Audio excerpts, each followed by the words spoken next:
अल्लाह के सिवा कोई इबादत के लायक नहीं, वही अर्श अजीम का मालिक है। सुलेमान ने कहा, अच्छा हम देखेंगे तूने सच कहा है या तू झूठा है।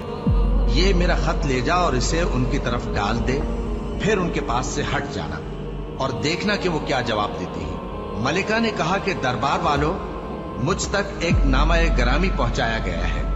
वो सुलेमान की तरफ से है और मजमून ये है कि शुरू अल्लाह का नाम लेकर, जो बड़ा मेहरबान निहायत रहम वाला है, बाद इसके ये कि मुझसे सरकशी न करो और मुतीओ फरमाबरदार होकर मेरे पास चले आओ। खत सुनाकर कहने लगी कि ऐ अहले दरबार, मेरे इस मामले में मुझे मशवरा दो। जब तक कि तुम हाजिर न हो और सलाह न दो, मैं किसी काम का फैसला नहीं किया करती। वो बोले कि हम बड़े जोरावर और सख्त जंगजू हैं और हुक्म आपके इख्तियार में है, तो जो हुक्म दीजिएगा उसके अंजाम पर